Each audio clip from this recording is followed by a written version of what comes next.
Hoy es el último capítulo de Filipenses, ¿sí? Se termina esta serie y es un hermoso libro. La verdad fue una bendición prepararlo, estudiarlo. Eh, Creo que el más bendecido termina siendo uno porque tiene que leer tanto que a uno le llena el corazón. Y hoy vamos a ver un tema que es central en el libro de Filipenses, que es el tema del gozo, pero está siempre muy ligado y muy relacionado con las circunstancias de la vida de cada una de las personas.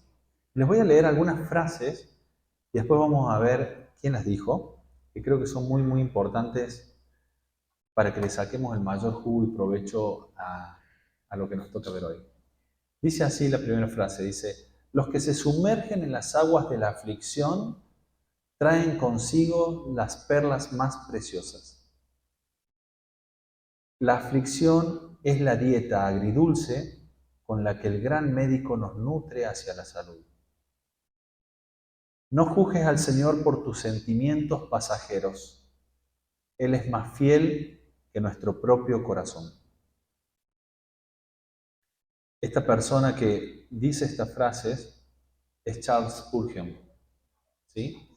Y quiero hacer como introducción a esta predicación eh, una, una breve síntesis de su historia, algo rápido y nos vamos a centrar en algunos puntos que son muy, muy importantes.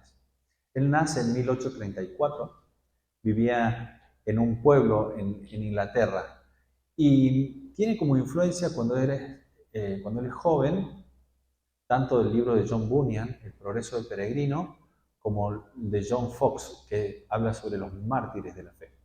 Esos son como sus mentores o donde él toma instrucción. Tal es así que cuando se va a casar o está noviando con su señora, él le regala el libro de John Bunyan. Cuando uno iba a su iglesia, él estaba en una iglesia grande ya en Londres, era un salón muy, muy grande, pero todos los visitantes los llevaba al piso de abajo, a una sala, donde estaban las gentes arrodilladas orando. ¿Sí? Y él decía, aquí está el poder de esta iglesia, ¿sí? Arrodillados orando. Él muere pobre, él daba mucho. Este hombre empieza a escribir, en ese momento nos ubiquemos en la época, mediados de 1800, la gente tenía muy poca formación. Los pastores, los predicadores, habitualmente vivían de una forma muy, muy austera, no había dinero. Entonces, había un promedio que podían comprar un libro cada 10 años. Esto le pesaba mucho a Spurgeon, entonces él empieza a escribir todos los bocetos de sus predicaciones y va armando libros. Cuando se lo muestra a su esposa, ella lo lee y dice, esto lo tiene que tener cada pastor de Inglaterra. Así que ellos con los fondos que iban teniendo, ella ahorraba mucho dinero y en un momento puede hacer imprimir y hacerles llegar a muchos de los pastores. Con las publicaciones, ellos se empiezan a sostener un poco mejor. Pero él con ese dinero lo que hizo fue fundar muchos ministerios. Tenía unos 66 ministerios distintos. 2 orfanatos, fondos para libros, asilos, escuelas dominicales, un estudio teológico para pastores y ayudaba financieramente también a su familia. Podremos decir hasta acá que tenía una vida hermosa, ¿sí? Reconocido, un pastor importantísimo, la gente cada vez iba más y más a escucharlo. Pero si había un problema que él tenía en la vida, era su salud. Él tenía grandes problemas de salud. Uno de ellos era la depresión. Él sufría mucho, mucho la depresión, de estar tirado en la cama por días sin poder levantarse por eso. Y también empieza con un proceso a los 35 años. Él empieza a ser pastor a los 19 en Londres y a los 35 años empieza con una artritis muy dolorosa. La verdad que viendo y buscando todo lo que se describe de este periodo de tiempo de él, había frases que eran muy fuertes, como por ejemplo decía, es una gracia incomparable el poder dormir 1 hora de corrido. o el poder girarse de la cama. Uno, cuando ve ese tipo de dolor o de padecimiento físico que tuvo que pasar este hombre, llama la atención. Él, por ejemplo, escribe de este periodo de dolor, dice: el dolor te hace malhumorado y egoísta, pero es el camino hacia una fe más fuerte. Dice: pero el bien que he recibido de mis penas, dolores y aflicciones es totalmente incalculable. La aflicción es el mejor mueble de mi casa, es el mejor libro de la biblioteca de un ministro. Fuerte, fuerte. Él, el 7 de junio del 91, predica su última prédica, 6 meses antes de morir. Leí gran parte de esa prédica y es increíble, porque es un hombre que puede estar parado sobre las rodillas del dolor y exaltar a Cristo de una manera incalculable. Incalculable. Tener al Señor como su fuente de inspiración y seguirlo proclamando sin quejarse. Es hermoso. Y uno piensa, ¿por qué, si este es un hombre bueno, tuvo que pasar estos problemas o tuvo que pasar estas dificultades? Y nos va a servir de introducción para este último capítulo de Filipenses. Yo los invito a que busquen en sus Biblias Filipenses capítulo 4. Filipenses capítulo 4. ¿Lo tienen? ¿Sí? Y si no, lo siguen acá de la pantalla. Dice: así que, hermanos míos, amados y añorados, gozo y corona mía, estén así firmes en el Señor, amados. Ruego a Evodia y a Síntique que vivan en armonía en el Señor. En verdad, fiel compañero, también te ruego que ayudes a estas mujeres que han compartido mis luchas en la causa del Evangelio junto con Clemente y los demás colaboradores míos, cuyos nombres están en el libro de la vida. La primera frase que me llama la atención es esta: estén así firmes en el Señor. ¿Sí? Bueno, estén así firmes, ¿cómo? ¿Cómo hago para estar firme en el Señor? Y es el desarrollo de toda la carta. Porque en el capítulo 1 vimos la situación en la que estaba metido Pablo, que estaba encadenado, que él no sabía si iba a poder salir o no, todavía estaba en una disyuntiva en su último encarcelamiento.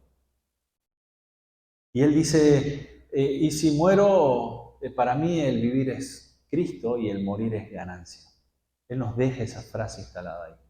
Y después nos dice que nosotros tenemos que vivir de una forma digna del Evangelio. Y en el capítulo 2 nos empieza a explicar cómo era vivir de una forma digna del Evangelio. Y parte de las características, él nombraba el amor, el mantener eso genuino del sostener a los hermanos, de ayudar, pero llega un punto en que nos habla de la humildad. Y cuando nos habla de la humildad, abre el paréntesis teológico más grande de la carta.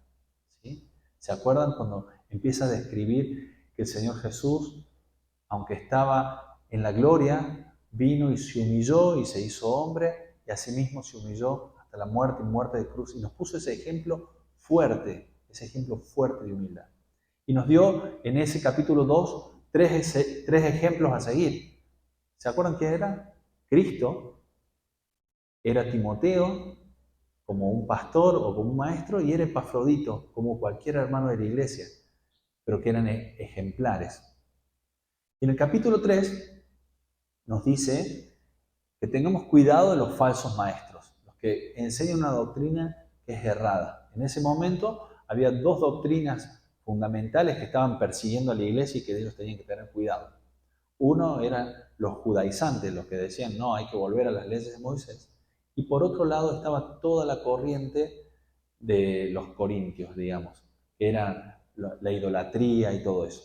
Básicamente, ese es el mensaje que nos deja Pablo en toda esta epístola. Entonces dice: estén así firmes en el Señor. Hagan esto que hablamos, esto que vimos. Hagan esto y estén así firmes en el Señor.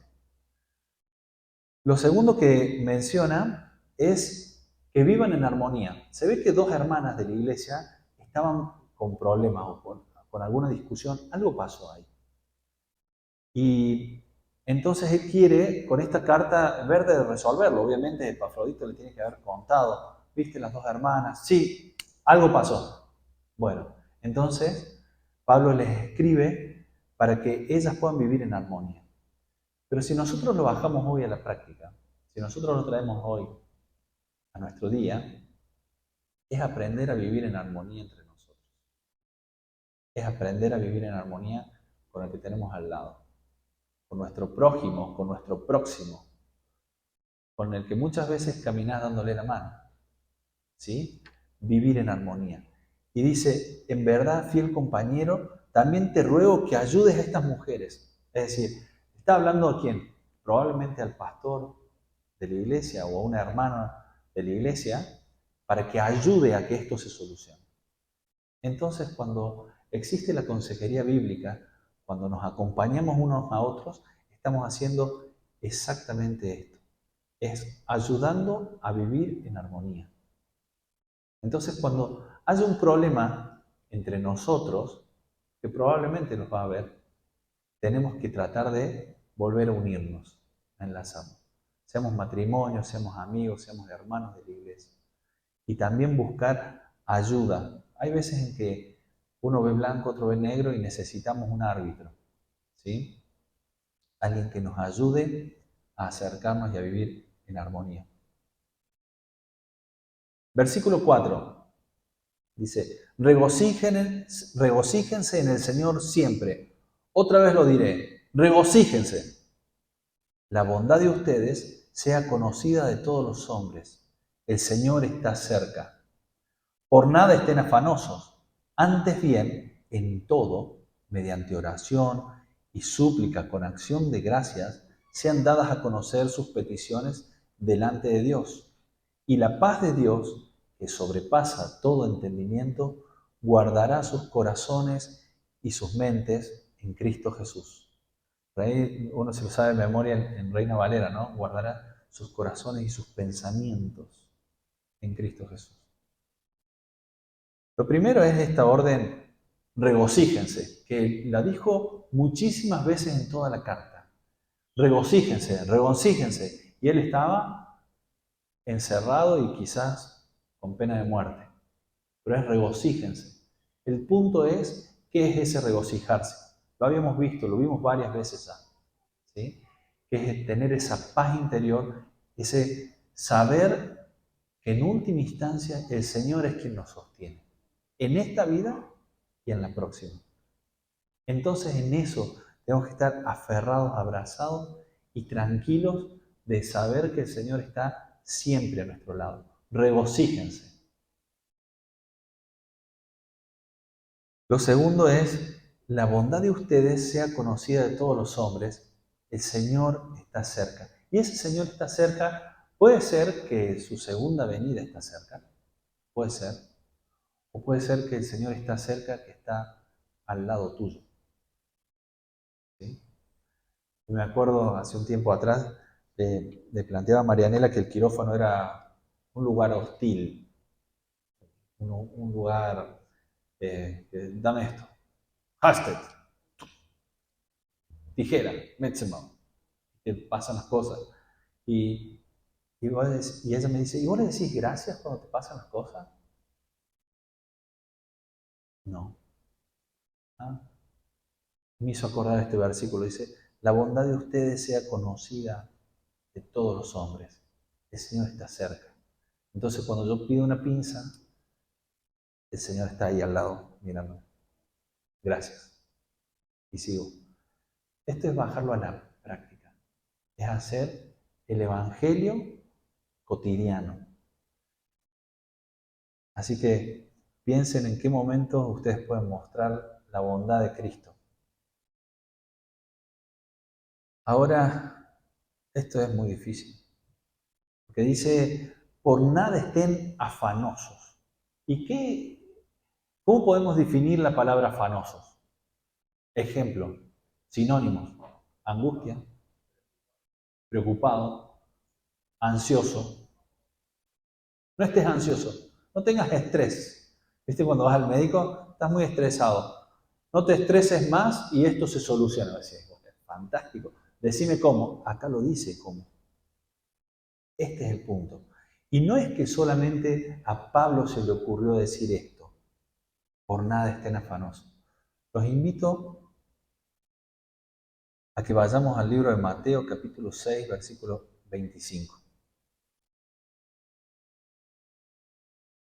Esta es la cura para la ansiedad. Mateo 6, 25. Dice, por eso les digo, no se preocupen por su vida, qué comerán o qué beberán, ni por su cuerpo, qué vestirán. ¿No es la vida más que el alimento y el cuerpo más que la ropa?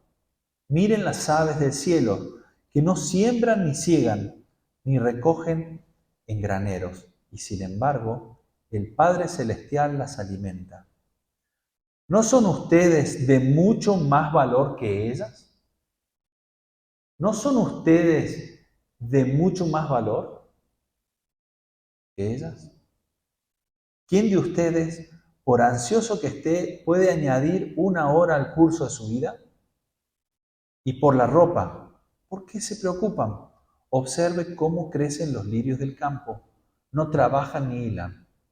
Pero les digo que ni Salomón en toda su gloria se vistió como uno de ellos.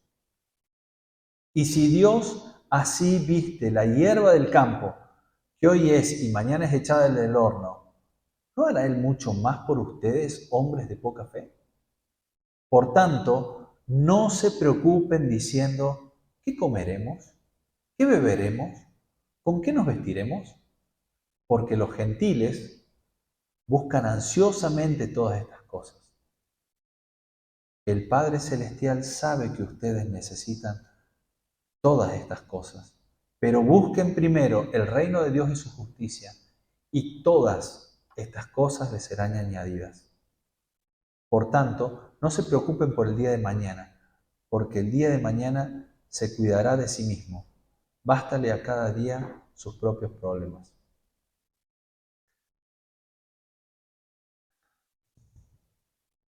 Pero busquen primero el reino de Dios y su justicia. Fíjense cómo habla de que los gentiles o los que no buscan a Dios buscan ansiosamente todas estas cosas. Y nosotros muchas veces cuando nos subimos en el tren de la vida, del trabajo, del esfuerzo, que hay que pagar las cuotas, hay que hacer las cosas, uno sí se estresa, porque mira solo eso. Pero varias veces me pasó de tener angustia de qué vivirán mis hijos, o qué les pasará a mis hijos cuando sean grandes, o cómo se van a sostener, o qué les puedo dejar o no dejar. Esa paz de Dios es la que necesitamos, que sobrepasa todo entendimiento. Como último resumen de toda la carta, aunque ya lo vimos al principio, si, si Pablo nos tuviese que decir una sola palabra a esta iglesia, una sola frase, un solo versículo, es iglesia, redime, comunidad de la gracia. Compórtense de una manera digna del Evangelio. Vivan bien, vivan como el Señor le agrada. Y si podemos dejarnos algo teológicamente profundo, haya pues en ustedes esta actitud que hubo también en Cristo Jesús, el cual, aunque existía en forma de Dios, no consideró el ser igual a Dios como algo a que aferrarse, sino que se despojó a sí mismo, tomando forma de siervo, haciéndose semejante a los hombres, y hallándose en forma de hombre, se humilló él mismo, haciéndose obediente hasta la muerte y muerte de cruz. Hoy, hace aproximadamente 2000 años atrás, el Señor subido a un burrito entraba en Jerusalén para su última semana, ¿sí? Hoy es Domingo de Ramos, hoy recordamos eso. Y mientras iban entrando, la gente lo alababa, lo adoraba. Bendito el que viene en el nombre del Señor, ¿sí? Y una semana después iba a vivir todo lo que está descrito acá en este libro. Entonces, yo les voy a pedir a los hermanos de alabanza, si pueden pasar, si podemos terminar cantando, adorando, alabando al Señor, glorificándolo, recordando su entrada triunfal en Jerusalén, pero anhelando su regreso, ¿sí? Teniendo en nuestro corazón el anhelo de esperar su venida. Oramos y alabamos juntos. Señor, te bendecimos y te damos gracias por tu palabra. Señor, cuán bien nos hace tu palabra. Ayúdanos, Padre, a vivir de una manera digna del Evangelio. Ayúdanos a caminar cada día como a vos te agrada. En lo que hacemos, Señor. En lo diario y en lo cotidiano, en lo simple y en lo complejo. Que nuestros pasos, Señor, vayan a donde tienen que ir. Que nuestras manos hagan lo que tienen que hacer. Que nuestro pensamiento esté donde tiene que estar. Ayúdanos a escuchar más de tu palabra, Señor.